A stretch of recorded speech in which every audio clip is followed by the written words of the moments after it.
Assalamualaikum, salam sejahtera untuk kita semua. Om Swastiastu, Namo Buddhaya, salam kebajikan. Yang terhormat Pak Yakut Holil Kuomas, Menteri Agama Republik Indonesia. Yang terhormat Pak Nadiem Makarim, Menteri Pendidikan, Kebudayaan, Riset dan Teknologi Republik Indonesia. Yang terhormat Pak Muhammad Tito Karnavian, Menteri Dalam Negeri Republik Indonesia yang hari ini diwakili oleh Dirjen Polpum Bapak Dr. Bahtiar Masters of Science. Yang terhormat Pak Muhammad Ali Ramdhani, Dirjen Pendidikan Islam. Dan yang terhormat Pak Yandri Susanto, Ketua Komisi 8 DPR RI. Yang terhormat semua tamu yang saya banggakan. Sungguh sebuah kehormatan bagi saya diundang malam ini untuk mewakili generasi muda Indonesia dalam mengekspresikan opini kami mengenai moderasi beragama. Jujur saya tidak tahu kenapa saya yang diundang malam ini untuk hadir di sini, tapi saya harap pidato yang saya buat tadi malam bisa menggerakkan hati para hadirin hari ini.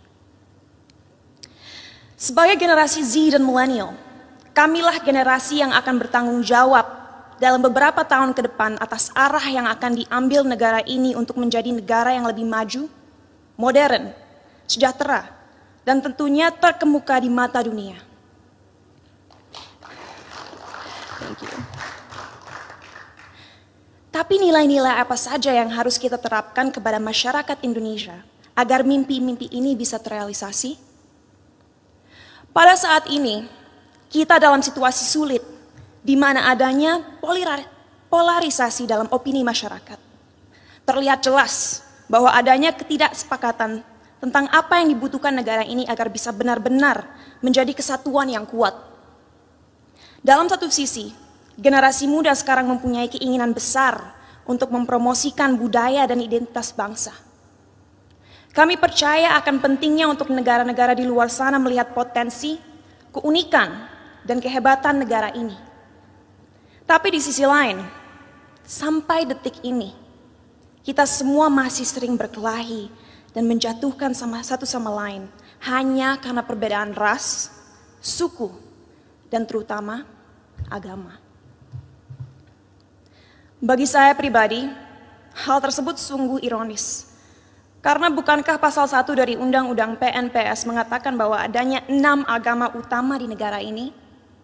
Bukankah moto negara ini Bhinneka Tunggal Ika, yaitu berbeda tapi satu? Tapi mengapa walaupun dengan fondasi negara yang begitu memeluk perbedaan dan toleransi, tetap saja masih ada konflik? Apa yang membuat agama mampu membuat kita melupakan inti dari identitas bangsa ini? Sebagai lulusan psikologi dan sastra Jerman, saya dari dulu memiliki kuriositas terhadap cara berpikir manusia. Oleh karena itu, pengetahuan tersebut saya perdalam dengan mempelajari filosofi.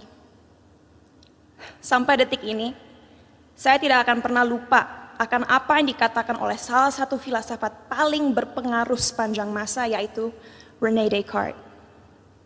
Ia mengatakan, manusia adalah makhluk yang finite atau terbatas, sedangkan Tuhan adalah sosok yang infinite atau tidak terbatas. Oleh karena itu, bagaimana kita sebagai makhluk yang terbatas merasa mempunyai kemampuan untuk mengerti sesuatu yang jauh di luar kapasitas kita?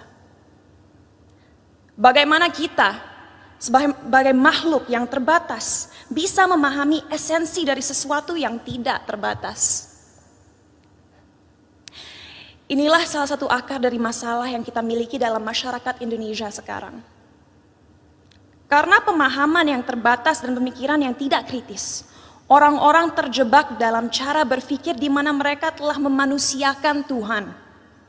Merasa memiliki hak dalam mendikte kemauan Tuhan, merasa tahu pikiran Tuhan, dan merasa berhak bertindak atas nama Tuhan. Inilah yang akhirnya seringkali berubah menjadi sifat radikal. Dalam perbincangan saya beberapa waktu lalu dengan Habib Hussein Jafar, kami berdua sepakat bahwa bahaya yang masyarakat kita alami sekarang adalah mengatasnamakan Tuhan untuk kepentingan pribadi. Menyesatkan generasi penerus bangsa dengan prinsip hidup yang sebenarnya tidak ada dalam Holy Scriptures atau kitab suci agama.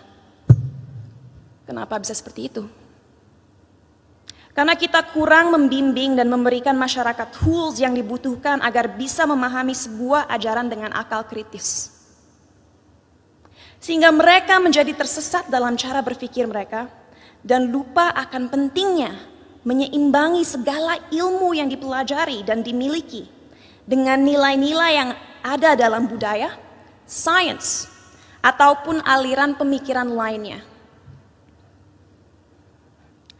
Saat saya masih bersekolah dulu, saya ingat sekali diharuskan untuk membaca kitab suci berbagai agama dari segi literatur dan juga filosofi.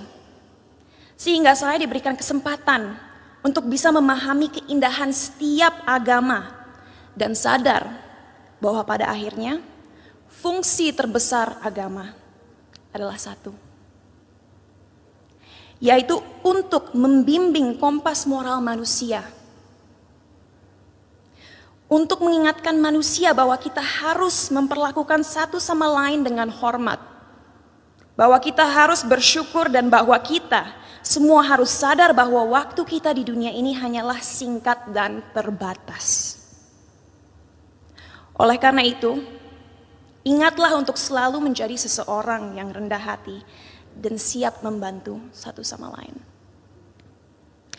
Jadi, apa yang harus dilakukan ke depannya agar bisa melawan segala kebohongan yang ada?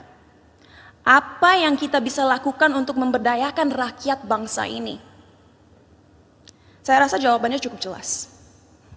Satu, penting sekali kita segera mengingatkan kembali saudara-saudara kita akan indahnya, kayanya, dan uniknya budaya-budaya yang kita miliki di negara ini. Sejak usia dini penting kita mengenalkan budaya negara ini tidak hanya di sekolah, tapi juga melalui media dan semua platform digital yang ada. Sebuah hal yang krusial untuk disadari bagi generasi muda akan relevannya budaya kita di dunia yang semakin modern. Our culture is cool, not old school. Kedua, ajaran agama yang ada dalam sistem pendidikan harus adil dalam merepresentasikan agama-agama yang ada di negara ini. Agar orang-orang bisa mengerti sejak usia muda bahwa semua agama itu mengajarkan kebaikan dan tidak seharusnya kita melecehkan dan menyakiti satu sama lain hanya karena sebuah perbedaan. Ketiga, critical thinking, critical thinking, critical thinking. Ajarkanlah adik-adik kita untuk membaca dan mempelajari segala sesuatu dari berbagai sudut pandang. Biarkanlah mereka bertanya.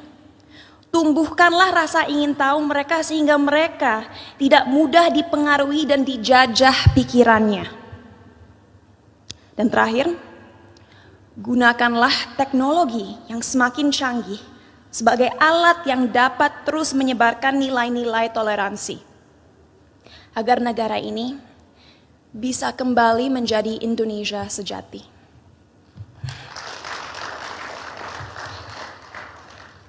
Sebagai penutup, saya ingin membacakan quote berikut. A people without knowledge of their past, origin, and culture is like a tree with no roots. Tanpa fondasi yang kuat, tidak akan ada bangsa yang bisa bertahan. Oleh karena itu, ayo kita bersama-sama menjelmakan lambang Garuda dimanapun kita berada. Mari kita taat dalam beragama agar menjadi manusia yang bermoral, tapi mari kita juga merangkul budaya Indonesia untuk membimbing identitas bangsa. Terima kasih, salam sejahtera bagi kita semua.